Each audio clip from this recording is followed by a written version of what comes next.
Hey everyone, my name is Chloe, and today I'm here to give you my 2022 year in review stats. So if you guys watch my bi-monthly wrap-ups, I guess, is it bi-monthly when it's twice a month, or does that mean every other month? I don't know, but twice a month I do a mid-month wrap-up and an end-of-the-month wrap-up, and every month I go through the stats for that couple weeks as well as the books that I read. So it would be way too long to go through all of the books I read, so definitely check out some of my favorites videos as they come.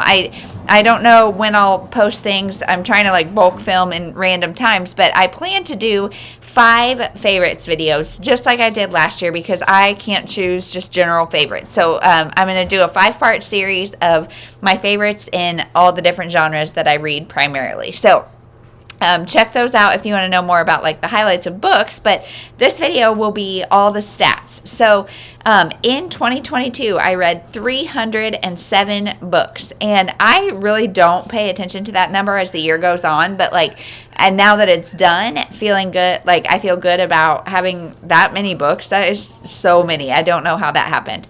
The average page length was 280 pages, which kind of makes sense because you'll see it's a good mix of middle grade with my daughter and just a bunch of different variety. I read 86,049 pages, which is 236 pages per day.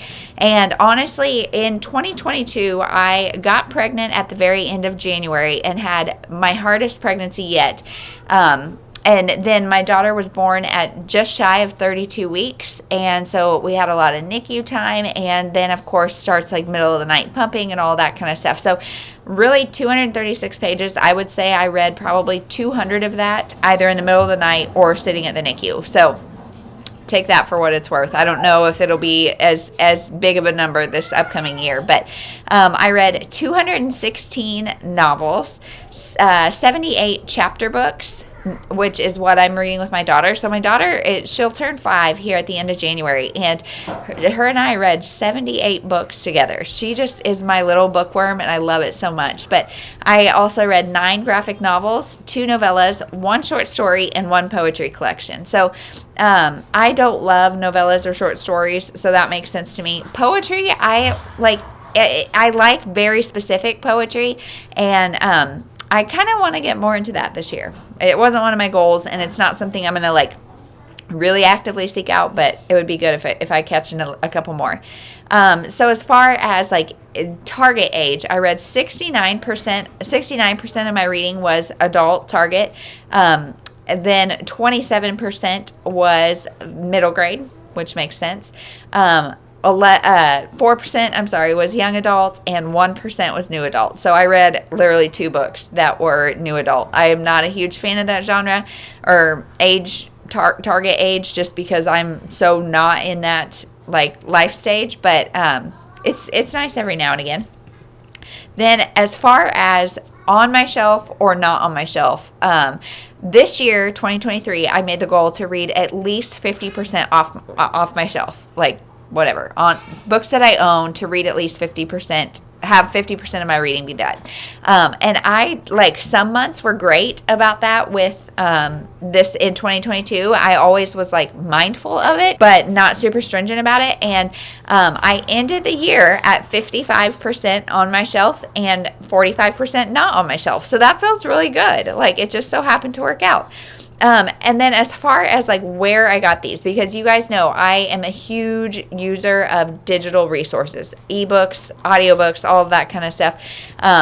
In fact, I did 52% audiobook, 30% physical book, and 18% ebook. So I would say for this season of life, that is my preferred, is audio is the most practical. I much prefer physical, and then my lowest choice is ebook, just because if I'm going to be physically reading with my eyes, I love holding a book, and I get so distracted by things. Even though I've got the Kindle or the Kindle Paperwhite, it's rare that I read on that Kindle Paperwhite because it's just another thing to carry around, and with 3 little kids, I'm just overwhelmed with stuff anyway. So yeah, and so where I got them, I got 44% of my books from Libby, which is a free service offered by most, if not all, libraries. I know it's not all, but most libraries. 20% was directly off my shelf. That's how I read it, physically off my shelf, no digital. 14% was from NetGalley. 10% was from the library. 7% was from Hoopla. 3% was from Libro FM, and 3% was from Kindle Unlimited. So I would like to use Libro FM a little bit more. If you guys don't know what that is, I always have a link down below. It's like Audible, except they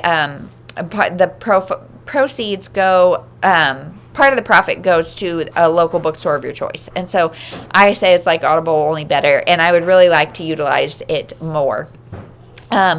Then as far as like the release dates go, I was really shocked to see that I read 44% new releases and 56% backlist. I feel like I'm almost always a backlist reader, but being on booktube is the worst for like, I've got to read the new releases and know what everybody's talking about and like get my 2 cents before I get spoiled. And yeah, so I read more new releases than I would have thought.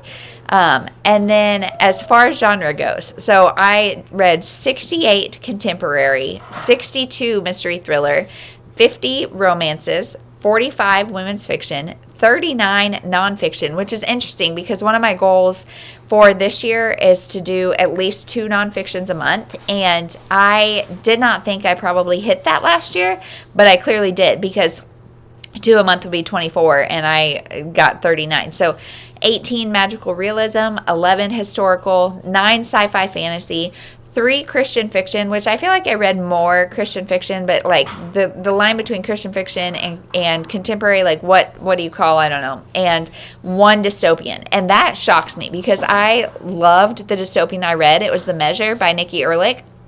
And I love like the Hunger Games. I really liked Masterclass. Like I really like the dystopians I read. I don't know why I don't read them more. So maybe that's like a extra goal of the year. So read more dystopians. And then as far as the star ratings go, I had an average 3.62 star rating, which is right on the money for me. I feel like 3.5 is like, it's a good book. I wouldn't necessarily recommend it, or I would recommend it, but don't like rush out to get it. And I feel like that's how my reading year was. It was not the greatest, but like as far as quality, but it was all good. I would say it was all good. So these stats I feel like were really eye-opening to me, and kind of, I should have done this video before I did my goals because it would have kind of shaped things. I would like to read or listen to, ideally, a little more poetry just because I love listening to people read their own poetry. I would like to read more dystopian.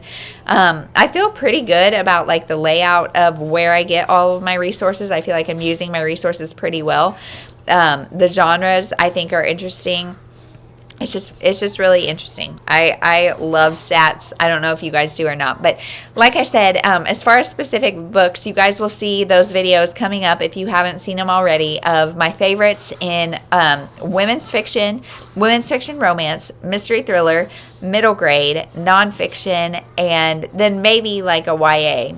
Maybe. We'll see. So it's going to be a 4 or 5 part series, and that'll give you some of my favorites because I did read some good ones. So that is everything. I hope you guys are having a wonderful day, night, whenever you're watching this. And let me know if you keep stats. What are your stats? I never kept a spreadsheet or anything until, I think, 2021. I've done it 2 years, and I am loving it. So let me know what you think, and we'll see you in the next one. Thank you so much for watching.